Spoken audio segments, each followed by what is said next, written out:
Seguimos, 8, Televisión Jerez, Lobato en compañía, y estamos hablando con Jorge Pascual, que es el director general de Bodegas Delgado Zuleta. Estábamos hablando de los continentes, de las botellas, del colorido, del cristal, de la transparencia o no, de las botellas negras clásicas, y ahora podríamos entrar en cómo tomamos ese vino, en qué vaso, en qué copa.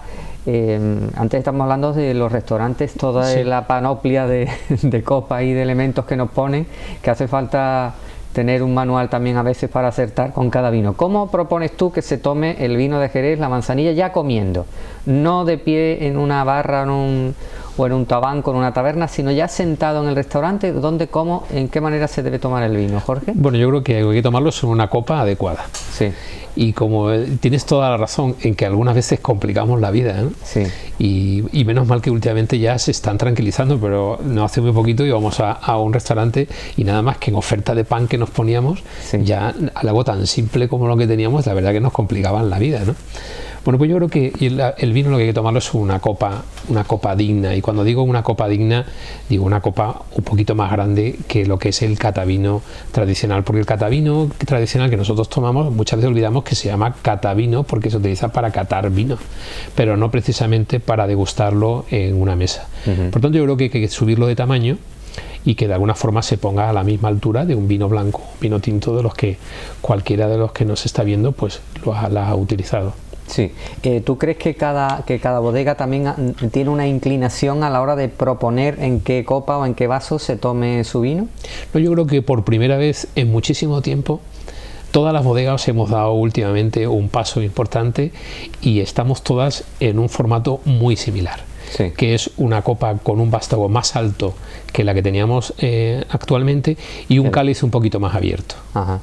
Y esa prácticamente la estamos encontrando cada vez más en Jerez, en Sanlúcar y sobre todo en Sevilla, que no deja de ser un espejo de lo que es Jerez y Sanlúcar en lo que son los consumos de manzanilla y de vino de Jerez. Bueno, en este texto que hemos leído de vuestra página, que es un texto literario, ya les digo que luego les voy a leer un poquito de Azorín para recordarnos que esa buena literatura también nos hace llegar al concepto de nuestras cosas y de nuestros vinos en concreto.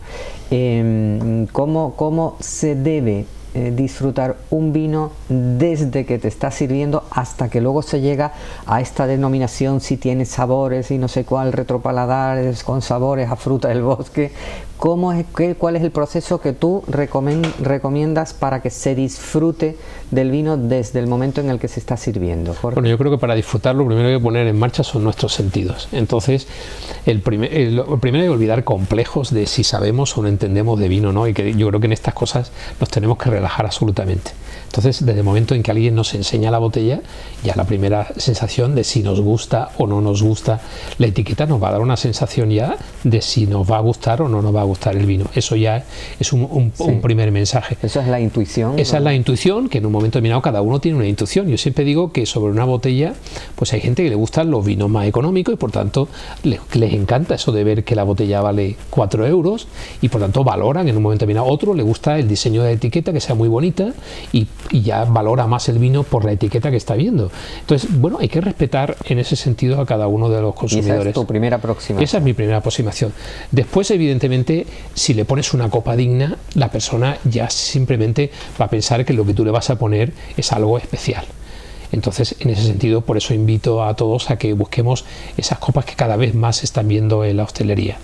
Después, al servirlo, el simple sonido de cómo cae el vino, evidentemente ya empiezas a evocar en un momento determinado aquello que vas a ver, ya empieza la saliva en un momento determinado a moverse en la boca de la degustación. Después coger la copa por el vástago y empezar a moverla y ver ese movimiento que tiene el vino en la copa y ese color que tiene. Entonces es la maravilla que tienen los vinos de esta zona, y es que nos encontramos con todos los colores de la evolución de un vino, desde lo más pálido hasta lo más oscuro que puede ser un Pedro Jiménez o un Crim, y todas esas tonalidades intermedias pues hacen que al mover el vino pues vaya viendo uno como unos tienen lágrimas, otros tienen lágrimas, y todo eso solamente en la vista. En la nariz, pues tampoco hay que romperse mucho la cabeza, simplemente es meter la nariz en la copa, y ella misma se ha encargado en un momento momento determinado de lanzar pues esos aromas que tú comentabas al describir el Quo Vadis. Son digamos que son como una especie de espadas, ¿no?, que se nos meten directamente punzante, ¿no?, hacia la nariz, y bueno, pues que nos da una sensación de que nos empieza a alimentar todavía más saliva. Y luego en la boca yo creo que lo que hay que hacer es pequeños sorbitos, disfrutándolo, moviéndolo en la boca por distintos sitios para que veamos en un momento determinado sensaciones diferentes que nos van a salir. Y entonces nos van a salir desde unas manzanillas que nos van a salir unas sensaciones secas y amargas, pues a un Cream o a un Pedro Ximénez, donde nos van a salir unas sensaciones dulces y aterciopeladas. O sea que nos ponen en marcha todos los sentidos. Y luego, sobre todo, al vino hay que darle la paciencia de no decirle me gusta o no me gusta a la primera. Como todas las cosas en la vida, pues hay que aprender un poquito. Y entonces, en un momento determinado, si nos cuentan cómo se ha ido elaborando y por tanto por qué son los vinos así, seguramente nuestras papilas se irán educando poquito a poco, y esos secos o amargos pues nos iremos acostumbrando y le daremos el valor que de verdad tiene, y que en un momento determinado nos va a hacer disfrutar más de la copa. Qué bonito. Bueno, han visto ustedes una lección magistral, muy concentrada pero deliciosa, de cómo se debe aproximar uno o una al disfrute de este vino. Y por supuesto ahora queda en sus manos que cada cual en su casa haga esa praxis de lo que Jorge tan admirablemente ha expuesto. Y después de esa delicia nos queda otra delicia, que es esta literatura de nuestro hidalgo caballero Don Quijote de la Mancha, porque como siempre les seguimos diciendo, es una concentración, quizás una solera de sabiduría, tal igual que los vinos viejos de Jerez y de Sanlúcar. Es una concentración este Don Quijote de muchísima cultura, muchísimos años y muchísima sabiduría. Por eso le decimos que nos aproximemos también, como él dice, ¿no?, saboreando. No hay que hartarse de páginas de Don Quijote, sino degustándolo suavemente. Y así les vamos a proponer, en homenaje a nuestro invitado de hoy, este capítulo 43, estamos hablando de la segunda parte de Don Quijote de la Mancha, que dice de los consejos segundos que dio Don Quijote a Sancho Panza. Y diría así: atentísimamente le escuchaba Sancho y procuraba conservar en la memoria sus consejos, como quien pensaba guardarlos y salir por ello a buen parto de la preñez de su gobierno. Prosiguió pues Don Quijote y dijo: en lo que toca cómo has de gobernar tu persona y tu casa, Sancho, lo primero que te encargo es que seas limpio y que te cortes las uñas sin dejarlas crecer como algunos hacen, a quien su ignorancia les ha dado a entender que las uñas largas les hermosean las manos, como en aquel excremento y añadidura que se dejan de cortar fuese uña, siendo antes guerra de cernícalo lagartijero, puerco y extraordinario abuso. No andes, Sancho, de ceñido y flojo, que el vestido descompuesto da indicios de ánimo desmazalado, y si ya la descompostura y flojedad no cae debajo de socarronería, como se jugó de Julio César. Toma con discreción el pulso a lo que pudiere valer tu oficio, y si sufriere que des libre a tus criados, dásela honesta y provechosa más que vistosa y bizarra, y repártela entre tus criados y los pobres. Quiero decir que si has de vestir 6 pajes, viste 3 y otros 3 pobres, y así tendrás pajes para el cielo y para el suelo. Y este nuevo modo de dar librea no la alcanzan los vanagloriosos. No comas ajos ni cebollas, porque no saquen por el olor tu villanería. Anda despacio, habla con reposo, pero no de manera que parezca que te escuchas a ti mismo, que toda afección es mala. Come poco y cena más poco, que la salud de todo el cuerpo se fragua en la oficina del estómago. Sé templado en el beber, considerando que el vino demasiado ni guarda secreto ni cumple palabra. Ten en cuenta, Sancho, de no mascar a 2 carrillos ni de eructar delante de nadie. Qué maravilla. Muchas gracias, Jorge. Fíjense lo que dice del vino, que el vino demasiado ni guarda secreto ni cumple palabra. porque hay muchas manifestaciones sociales en las cuales ya a partir de la tercera o cuarta copa ya la exaltación de la amistad, de los buenos propósitos y de los proyectos ya todos son realizables, ¿no?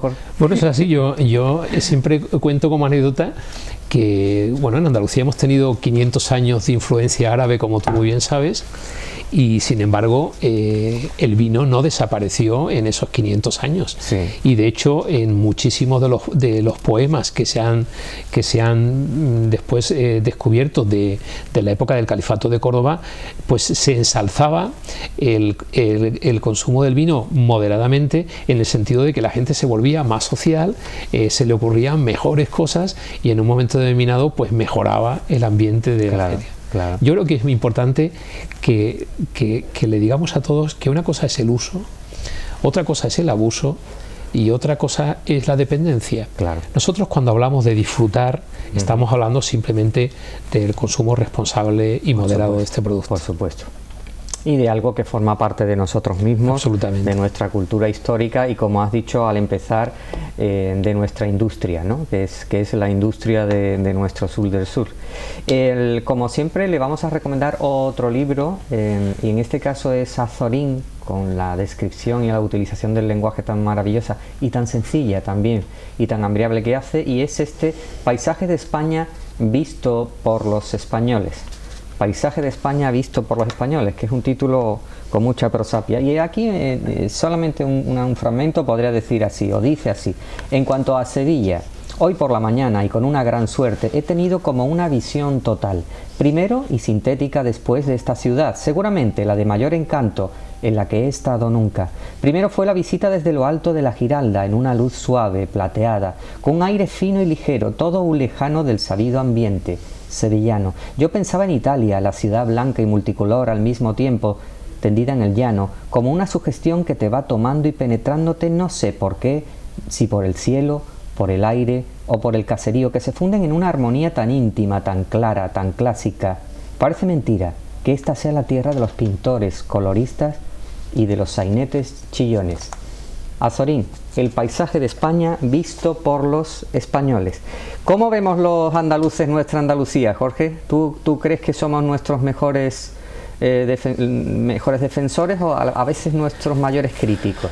Bueno, yo creo que eso no creo que nos pase solamente a los andaluces, sino nos pasa en general a todos los españoles, que somos muchas veces excesivamente críticos con lo nuestro, y vemos últimamente hoy en día pues las otras autonomías y las vemos con admiración, como defendiendo con más vehemencia.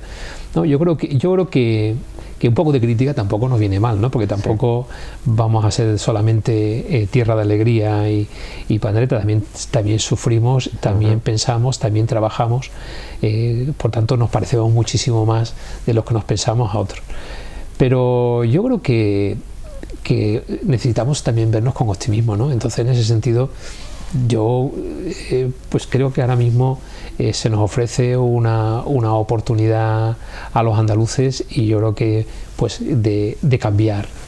Y yo no digo en el sentido de que venga a un lado político u otro, sino simplemente de cambiar. Y entonces, sea uno de lo que sea, aprovechemos para cambiar, y lo que veíamos que estaba mal, pues que lo hagamos mejor. Y con esa esperanza es con la que yo estoy viendo estos años que nos vienen. Sí, nosotros seguimos defendiendo desde aquí esa conmemoración del 5º centenario de la primera vuelta al mundo. Magallanes, Sanlúcar 1519, Juan Sebastián Elcano 1522. Acaba de salir el Juan Sebastián Elcano en su expedición. ¿Tú crees que estos acontecimientos celebrativos pueden ser excusa, ¿no?, para transformación también de las sociedades y de las cosas? Al vino de Jerez y de Sanlúcar, ¿tú cómo crees que le podría favorecer esta conmemoración, esta celebración? Hombre, yo creo que, y vuelvo casi a lo que te dije al principio, yo creo que es que parece que fue ayer, pero fueron 500 años, ¿no? Entonces, que nos tiene que brindar la oportunidad de conocer nuestra historia, de conocer nuestras tradiciones, de respetar nuestra cultura, y de alguna forma, apoyados sobre esos cimientos tan sólidos que ya llevan 500 años, pues de alguna forma edificar lo que signifique un poco el futuro. Yo creo que va a ser una fecha importante, y la tenemos que aprovechar.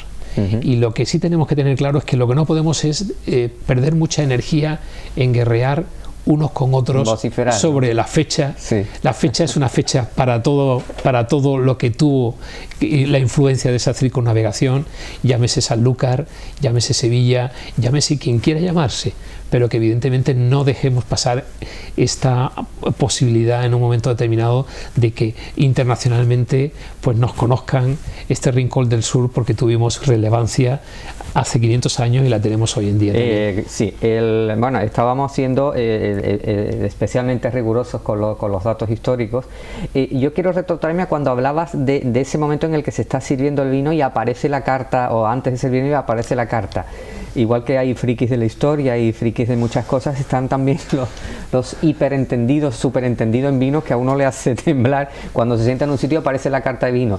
¿Tú crees que hay verdaderamente gente muy especializada en vinos, ¿no? Pero eso debe condicionarte a la hora de tú apreciar lo que estás tomando, o es relativo, Jorge? Hombre, yo creo que tenemos que simplificar absolutamente el tema. Yo siempre gasto la misma broma, pero si llegáramos a un bar y le pidiéramos, y que no se rasgue nadie la vestidura, le pidiéramos una cervecita al camarero, y el camarero nos dijera: ¿la quiere usted nacional o internacional? ¿La quiere usted en vaso o en copa? ¿La quiere usted con espuma o sin espuma? ¿La quiere usted templadita o fría? Le vamos a decir: deme usted un vaso de agua. Sí. Bueno, pues yo creo que tenemos que simplificar el mensaje del vino. Sí. O sea, no se trata de que nos apabullen, ni se trata de ir con complejo. Yo creo que también un poquito de cultura, leer.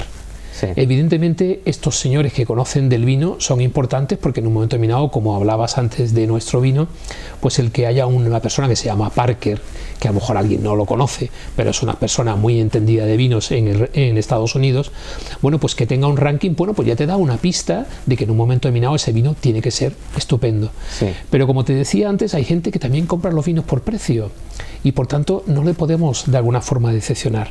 Y entonces, si él quiere comprar el vino porque sea el más barato, también hay personas que se dedican en el mundo del vino a hacer ranking de los vinos más económicos, o los vinos que en el binomio calidad-precio lo hay.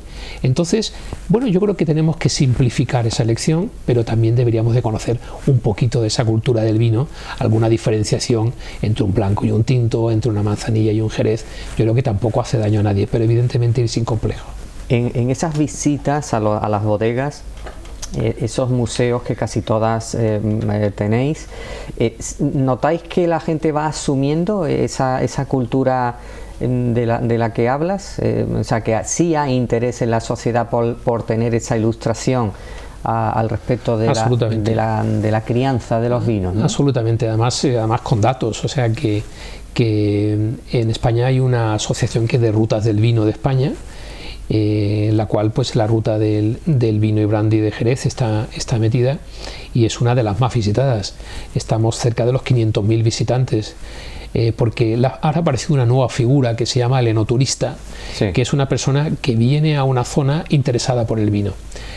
Nosotros en Andalucía no somos conscientes del valor que tenemos, porque si os pensáis en Rioja, pues el mensaje de Rioja, de lo que es en un momento determinado la propia autonomía, pues dice Rioja, tierra de vino, como si no tuviera otra cosa. Nosotros, como tenemos tanto aquí, sí, en Andalucía, pues nos ha costado que el turista venga buscando la enología. Sí.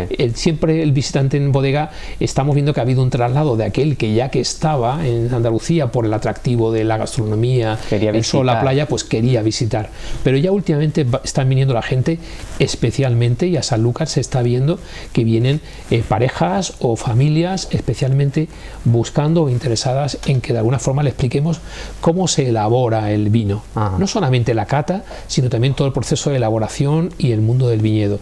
Y eso cada vez se está viendo muchísimo. Porque nos has hablado del norte, o de la parte del Ribera, y hay muchas bodegas que tienen sus propios hoteles también, ¿no? O sus propias estancias, es decir, para meter al claro, interesado, al viajero en ese mundo, incluso con la pernoctación allí, para darle... Claro, eso todavía le da muchísima más vivencia a la persona, ¿no? Pero eso no se hace aquí todavía. Bueno, ¿no? Pero no se hace aquí porque aquí tenemos tal eclosión de hoteles que, claro, gracias a Dios... Casas con encanto... Claro, es que la infraestructura ya la teníamos. Claro, entonces, claro, lo que se trata muchas veces no es no inventar lo ya inventado, claro, sino de buscar a tu compañero del hotel o a tu compañero del restaurante, y lo que haces es hacer pues una especie de grupaje entre todos, de tal forma que ese atractivo de estar perdido en el mundo, a lo mejor en mitad del campo, en un hotel con encanto, pues si es que el hotel nosotros lo tenemos encanto aquí en el centro de la ciudad de Jerez, claro. Es que a la bodega tú vas andando, claro. No tienes que coger el coche para Exacto. Desplazarte. Está metido en el casco histórico. Entonces,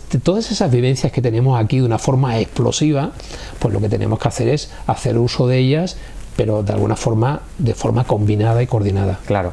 Y ya para acabar, ¿hacia dónde va Delgado Zuleta? ¿Cuál es el camino que tiene a corto y a medio plazo? Bueno, pues ya que estamos en el 275 aniversario, pues lo que va es a seguir. Lo importante es a seguir. Pero conscientes de que solamente elaborando manzanilla y vino de Jerez, pues no se puede seguir perdurando en el tiempo como lo han hecho nuestros antepasados, y entonces lo que estamos ahora es también diversificando hacia otros tipos claro. de vino, de tal forma que en un momento determinado pues le podamos ofrecer de otros vinos elaborados en otras denominaciones de origen, porque yo creo que el mundo del vino tiene que trabajar en común y no es otro vino competencia del vino nuestro, sino simplemente lo que tenemos es de alguna forma que desarrollar el que la gente, una vez que ya ha entrado en Delgado Zuleta, pues se sienta a gusto encontrando toda una gama de vinos. Y luego también en el mundo que tú has comentado hace un momentito del enoturismo, o sea, el que cada vez nos venga más gente a visitar y de alguna forma pues fidelizar y que les suene ya nuestro nombre y por tanto donde encuentren nuestros productos pues los vaya consumiendo. Ajá, fantástico. Pues Jorge, muchísimas gracias, Jorge Pascual, por haber estado aquí en representación de tu casa y como entendedor del vino de Jerez y la manzanilla de Sanlúcar. Muchas gracias. Gracias a vosotros. Amigos de 8 Televisión, él ha dicho, sigamos fidelizándonos a este sur del sur de España por todo nuestro contexto, nuestra sabiduría etnológica, cultural, histórica y también monumental de nuestros cascos históricos, de nuestro Cádiz querido. Muchísimas gracias, por supuesto, también un recuerdo a nuestro José Luis Mera, nuestra sastrería que nos da color en todos nuestros programas.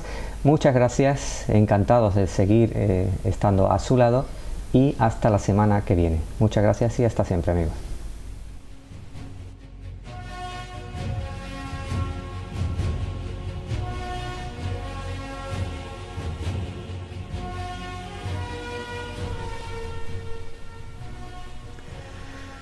Algunos detenidos partieron camino de Jerez, según se dijo. Otros ingresaron en la cárcel. De momento, las reclusiones alcanzaron tan solo a los líderes políticos más directamente implicados en los sucesos y a los activistas notoriamente significados con las armas. Pero, ¿dónde terminarían?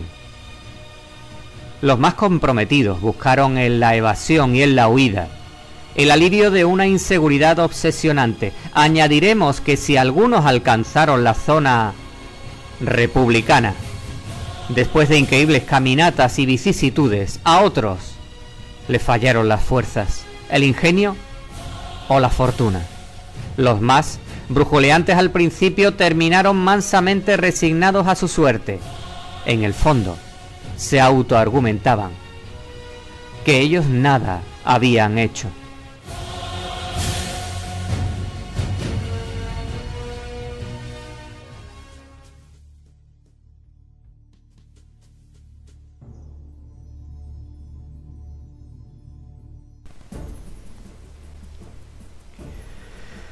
Dos sucesos de la mañana anterior corrían ahora de boca en boca. Uno, lo acaecido a don Germán de los Ríos, capellán del convento de la Compañía de María, cuando salía del santuario de la patrona. El sacerdote, súbitamente rodeado de escopeteros, había vivido momentos difíciles. Conocía a muchos de los hombres que lo encañonaban. Sorprendido, les habló, sin embargo, con entereza y convicción. Señores, ¿es que yo os he hecho daño alguno? El áspero silencio que siguió quedó roto por la voz de un mozalbete. Al cura hay que matarlo. En las azoteas cercanas aparecieron nuevas escopetas amenazantes, cuando de un portal próximo salió decidida una mujer. Mujer de copla, guapa y garrida, alta, pelo de azabache. Se plantó desafiante y bravía en medio del corro junto al cura y dijo: «A este no hay quien le toque». No hubo respuesta. «Padre, venga usted conmigo.